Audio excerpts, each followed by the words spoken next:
Hi, I'm John, and welcome to N-Scale August.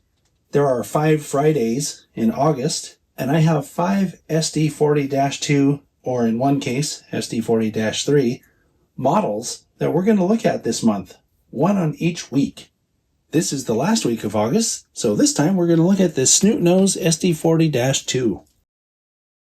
This comes from ScaleTrains. It's from their Rivet counter line. Obviously, it's N-Scale because this is N-Scale Friday. And these models at the time of this recording are available as DCC ready for $159.99 or DCC and sound equipped for $264.99. The DCC and sound equipped models come with version 5 ESU loc sound decoders in them. This model comes packed in a sturdy cardboard box. And inside the box, you'll find the owner's manual, which has all the information about care for the model, how to lubricate it, how to take it apart if you need to. It has prototype information and DCC information. Always good to have this handy.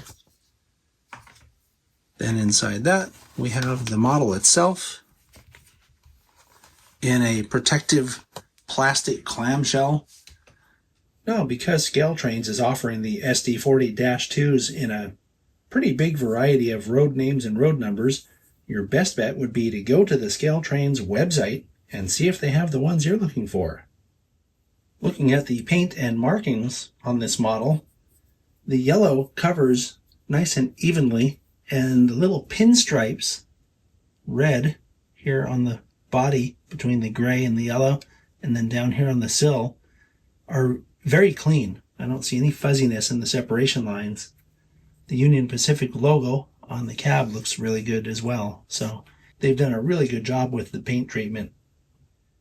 This view of the front engineer's side really gives you a good idea of just how detailed the trucks are. And then, of course, if you look at the cab, you'll see it has all the detail you could want there, including the sunshade and wind deflectors. There's a little armrest.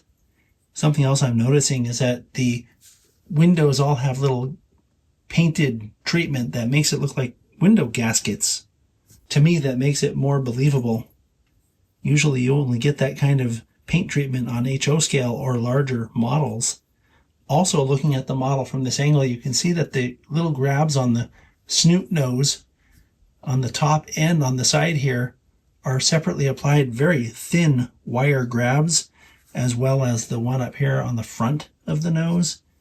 Since we're looking at the nose anyway, check out all this detail around the snowplow. That's a separately applied snowplow. We have cut lever detail. We have hose detail. There's just a lot of detail to look at here.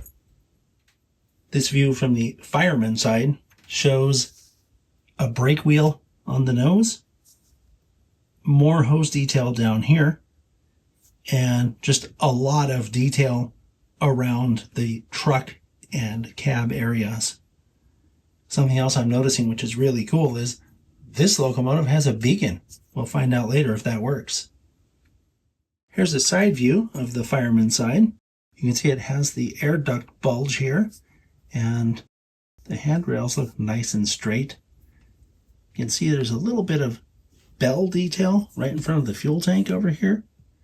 And then there's additional detail, including sand lines. There's a little bit of chain detail up here in this truck area, and sort of like a little undersill conduit detail. Well, that's really good for N-Scale. Here's a look at the rear of the fireman side. You can see that it has detail consistent with what we saw on the front of the model, including separately applied very fine wire grabs. The deck has diamond plate tread on it, and then the detail down here around the pilot is similar to what we saw in the front, including all the hose detail, uncoupling lever, and all that good stuff. This is the last 3/4 view we're going to look at on this model, and I will use it to point out the additional hose detail here on this side of the coupler.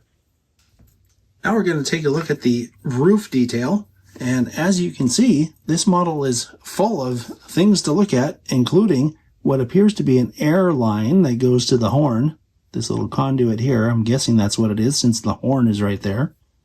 Also on this model, as opposed to the curved grabs that the other SD40-2s have, this one has one little grab here that's part of this ladder that goes up the rear. And then the fan detail, again, is really astounding on this model. These are separately applied grills with separately applied fans down in there. Lots of depth. And the dynamic brake fans are different from these regular radiator fans. You can see they have more blades on them. There's a paint treatment to the exhaust that creates even more of an illusion of depth, even though there is depth there. This goes into the model, and you can see it if you look. Looks really good. And then once again, there's a beacon here, and it looks like some kind of an antenna here. Lots of detail on the top of this model. Okay, now it's time to run the model.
Okay, now I've muted the sound so you can hear what the mechanism sounds like.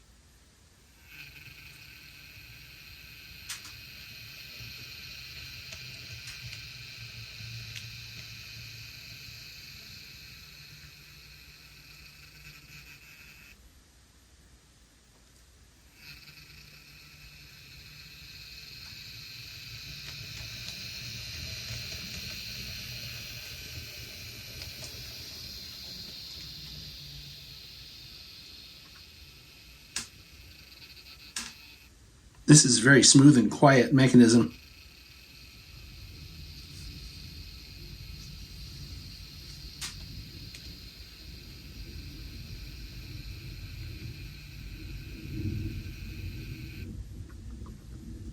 Now we'll take a look at the lights on the model. The headlight comes on with F0 and it's directional. Of course, the engine's in forward right now. F6 I was hoping would activate the beacon, but it doesn't. But F8, which is the sound, that'll turn on our number boards. And as with the other models in this line that we've looked at, the number boards can be toggled on and off using F14.